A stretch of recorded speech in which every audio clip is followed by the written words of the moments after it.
we're here because we are doing the largest Raven's Tail dancing of the robes that we know of in recent history.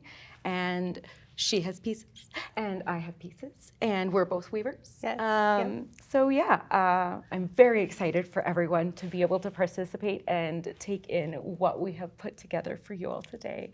It is going to be something to be experienced. So I'm so excited for everyone.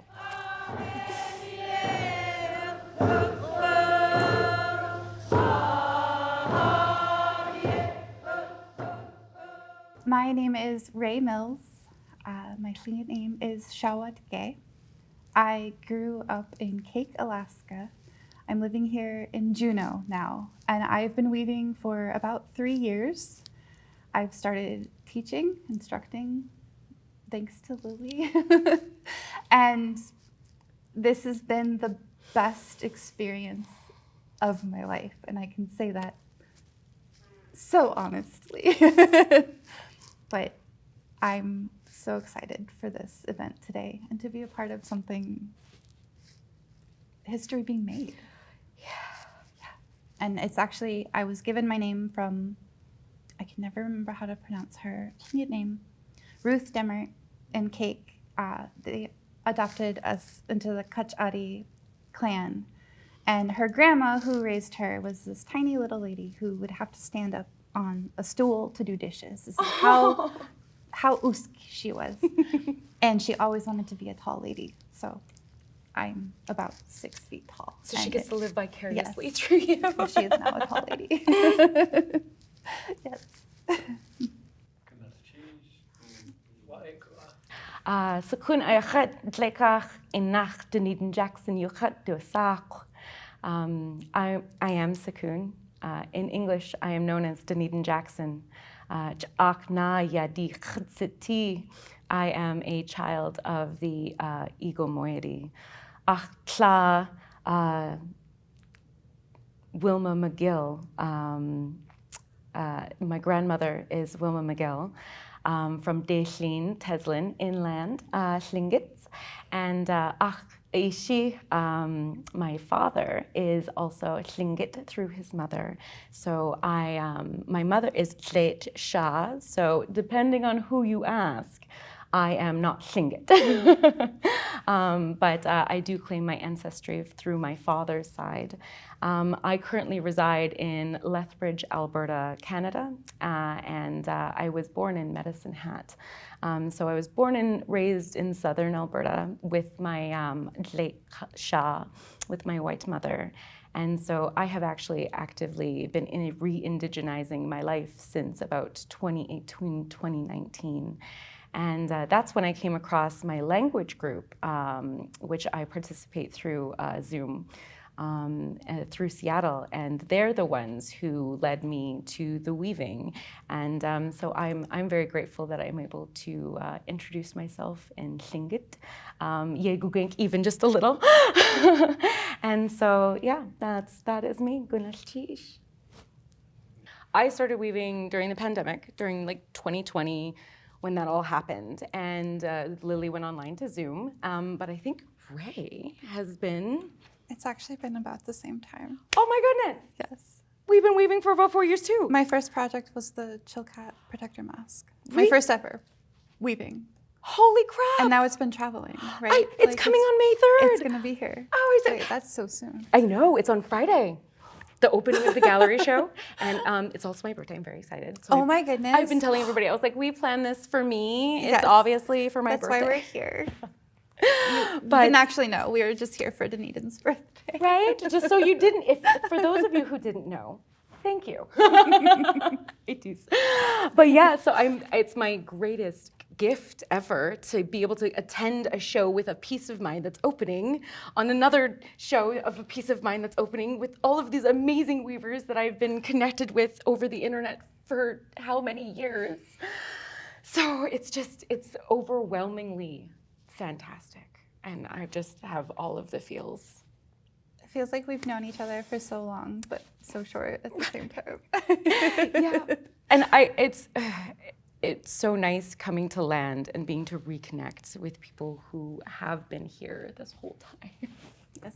Yeah, because you're living in Canada. Yes, I am a permanent resident of Canada, unfortunately. But since technically they drew their line through our land, I am able to travel freely between Canada and the US for both recreational work and for family. So I am here for an extended period of time to do some weaving and visit family because I actually have lots of relations. I believe it. It's hard not to when you're Tlingit. Yes. And so, yeah, I'm on that side of the border. And where do you permanently reside? So I'm here in Juneau. Oh, nice. I've been here for I don't know how many years this time. I grew up in Cake, so. How far is that from here? So it's 100 miles-ish. Oh, dang. South. So like close-ish. Yeah. Within like close. Yeah, well, by Southeast standards. Yeah. Because you have to go by boat or plane, of course. That's amazing. So were you like raised traditionally or like culturally Somewhat. at all? So my mom is non-native, but my dad is Tlingit. And so we got to grow up. We did all the subsistence. I still love to eat off of the land if I can. But I also was lucky enough to grow up dancing and be in those groups and still have that culture around. Because it wasn't until I moved to Washington that I was like, oh. It's different. It's different here, yes. Not the community that we're used to. And just everyone's so helpful here with each other and that's so nice. It's nice to be back home, for sure. And how long have you been back? This time, I'm trying to think this time. I think I moved back in 2012, maybe. And I actually came back because I opened the hair salon. Oh, wow. I'm very colorful because I do my hair. But as you know, it's just expensive and hard to pay yourself when you're doing your own business. Oh, yes. And so I eventually started a part-time job and stopped my salon altogether. But once I found weaving, I knew that that's what I was supposed to be doing. The direction? Yes. Yes. Because I've never felt so complete doing something. And being able to share the knowledge that we've been given and pass it along to future generations and just I have goosebumps everywhere. It's the most magical thing I've ever been a part of. And I'm so happy that everyone's here for the ride. It is amazing. And honestly, the only reason that I was able to participate is because of the Zoom and because of the pandemic. So horrible, horrible, horrible things happened. But I'm really, really grateful for the opportunity to reconnect with my culture and my people and our practices and get back the knowledge that was stolen from us. Yeah. And I feel like even though it wasn't not a normal way of going about things, I do feel like it helped bring so many people back to their grounding kind of feelings, because weaving is just it's healing. It's healing work. I mean, I tell people it's a slow craft for a reason. Yes. But I love the meditation of it and being able to kind of get lost in it and feeling our ancestors helping guide you through the warp and through the weft and telling you what to do and what not to do. I fully have had my robe, the diamonds on the top. The reason there's the black in the very center and all of the other eyes are white is because I was having a conversation just like this with somebody in a dream in front of my weaving, and they're like, no. You need to make them white on the outsides to represent the spirit of our ancestors and those on the other side of the veil. And then the center ones need to be black to represent this side of the veil. And I woke up and I went ding, and I was like, okay, message received. Right? So I mean, I love that I'm trying my best to receive the messages. Yes. And who knows if that's just a dream or if it was our ancestors reaching through time, wanting to communicate. But either way, I'm trying to honor these practices to the best of my ability. So my weaving represents what I have been told to do in the spirit world. I love it. My robe that I'm that will be dancing tonight. Not quite complete, but we won't talk about that. Or But we should, though. We can. So it's not complete, but it's to a point where it will be danced, because I think it's still important that people see that it's still a piece of artwork and regalia that is going to be handed down for generations. Yes. And I'm a part of that, which is just amazing. Well, and like not only that, but even with the last show, there were some of the weavers who chose not to put their ropes in because they weren't finished, and I was just like, but like this was a year long, and this really just represents what a work of a weaver, of a whole year of a weaver's life, is able to produce. I knew if I didn't put my garments in because it wasn't finished, that I would be so frustrated with myself. And it's not worth it. It's not. I'm learning to accept that it will dance as it is, and it's still going to be beautiful. It is beautiful. And then I have 2 days to work on it before it goes into the museum. So and lots of loving hands to help do the work too. I have people helping me right now as we speak. Yes, and hopefully I'll be one of them once we're all done. So yeah, I love seeing. I think it's really important for people to see the incomplete works or the imperfect works, or like the amount of time it takes for us to create these beings. Like these robes, this robe will take at least a year, like a minimum for one person. There's already so many hours put into it. Right, and even, like imagine doing 2 full-size robes. I wonder how many people, how many hours, how much love is going to go into that. I know. That's one thing that's been really cool with the Pride robes, is to kind of keep track a little bit of how many hours we put in. Yes. Well, and it's come together so fast. It doesn't even feel like... It's almost like when you told me, I was like, that's not, I don't believe you. Yeah, no, it's dancing in June. It's going to be done. Amazing. And it's so close already. Will you be here? I will be. Yes. I'm so excited. So I was staying through celebration, and hopefully I'll be doing a couple workshops in between, because Lily has decided that I am an instructor now, and therefore I must instruct. And so it works out because, like you, I have no littles at home, and I'm able to pack up my life. And my partner, luckily, is happy enough to stay home and take care of the pets and manage the house while I travel abroad and domestically and teach. So I have that opportunity to be mobile and bring this knowledge back to the community it belongs to. Yes, it does. It helps so much to have a partner that is supportive, because he puts up with my late hours of weaving and helps me do the chores when I'm behind. And yes.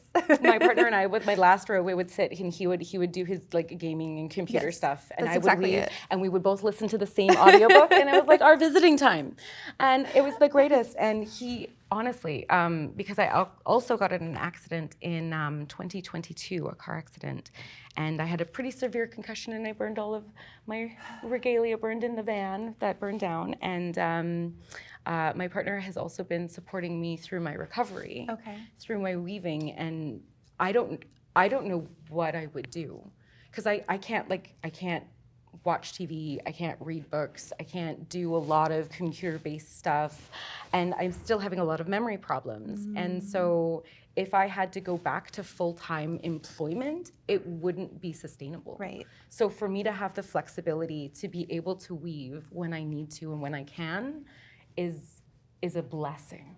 That's one of the nicest things about instructing too, is that I can make my schedule, and if I need to take 2 weeks to go do something else, I can. Yeah. I don't have to give my my boss it's not a 9 to 5 a request. I don't have to put in a date. I'm making my own schedule, which sometimes doesn't work out very well either. It also has its downside. But yeah, I really love the flexibility and the fact that it allows me to work within my recovery. So it's, oh man, I don't know what I would be doing otherwise. I'm so grateful to be here and with everyone. Honestly, our culture has changed my entire life's trajectory, and I am not at all upset? No, Not at all. it's not where I expect to be. Right. But I also didn't know what I would be doing, so it works. Yeah. Right. I mean, if you don't know what you're doing, you can't possibly be doing it wrong. No, I don't know what I So you've got to be doing something right. Exactly. Well, and it keeps happening, right? Like I keep saying, like it keeps coming together. It keeps it's like the universe wants me to be weaving. Yes. So and my partner was like, well, like have you considered maybe like a part-time job for like, steady income? And I'm like, well, let's take a look at it, pros and cons. If I take a part-time job, the cleaning stops, the cooking stops, and the weaving stops for minimum wage. Or I can continue my weaving and my instructions and starting making these tutorials and kits and available and online and do my demonstration work and my weaving on location work and it's not as steady, but it is more valuable, it's more meaningful, and it's less soul draining for me. Exactly. And so he's been really, really supportive of my work, and we've been scraping by, and I'm really hoping that going forward, that this after this celebration and these workshops, that we'll be able to replace the roof on our house. Oh, that would be nice. Right. So I want to. He's been doing so much and supporting me for the last 4 years, and has been panic attacking to make all of the ends meet. So just to take that weight off, to be able to bring some money and be like, see, it wasn't all for nothing. Right. Just keep on. We can do this. I basically had to ask my partner, do you trust me? Because I'm about to leave my job, and it was the scariest thing I've ever done. Holy shit! But I don't want to go back. Good for you. I'm busier now than I've ever been. Good for you. But it's such a better busy than working than a 9 to just 5. to be busy. Yes. Right. To just make a paycheck where you're actually not making a lot because minimum wage isn't that much. It's real. Unfortunately. It's real. The economy is not getting better anytime soon. So I really am so grateful for our traditional practices and all of the environments and spaces and organizations and people that are carrying this forward. Lily has been kicking so much ass with all of the planning and all the organization, and I'm so excited for what comes next and not just have it be on Lily's shoulders. Yes. Well, that's why she's having us teach, because no pressure. Right? But I'm excited for what our future holds. Even just the future of the weaving. I keep saying it's not me. I'm just doing the work. I'm just sharing what every time I do a class, I just think I helped create this pile of whatever it is, the pouch or whatever, and those weren't there a week ago. Right? They wouldn't exist if this class didn't happen, and being able to be a part of that is the best. And honestly, when I started weaving, I just wanted a connection to my culture. I just wanted to learn our traditional practices, and I never in a million years would have expected this to be the results of learning weaving on Zoom with Lily. Right. And I wouldn't have it any other way, to be perfectly honest. It has been a wild roller coaster, and I'm so, so grateful. I'm so grateful. It's the best decision I've ever made. I knew I wanted to be a weaver. From being a kid, I remember seeing these robes and things, and I could do that. I want to do that. But there's always an excuse. There was always something that came up. And then it was during the pandemic. I think I got COVID for the first time. Oh, Ishan. And of course we didn't know anything at the time. And I remember thinking, I don't know how long I'll be here, because there was so many things. And I was like, I'm gonna leave. I'm just gonna do it. Mm-hmm. Whatever that looks like, I'm gonna do it. And here we are. This is what it looks like. Part of the biggest weaving event ever, maybe? Ever. It's, oh my gosh, I'm overwhelmed with feelings, so many feelings. Exactly. And even if it wasn't the event or anything, if just the weavers coming together like this has been such an amazing, valuable, beautiful experience. Yeah. I love being able to meet people that I've only met through social media or Zoom. Right? But like, you do have legs. Like, oh, you're a person. You also can, yeah. You exist outside of this little box. Well, I mean, these people will see us in a little box, yeah. but we do have legs. We do. They're here. So, and honestly, with being from Canada and having to do all of the coordinating and the travel and it has been a lot of work, but I would do it again. It's worth it. I would do it again. And it's not often you hear We will do it again. we will do it again in 2 years. So like, yes. It's happening again. Yes. And I'm so grateful. And if this is just the beginning. It's only going to get better. This is just the beginning. This is the first time it's happened, and I guarantee it will not be the last.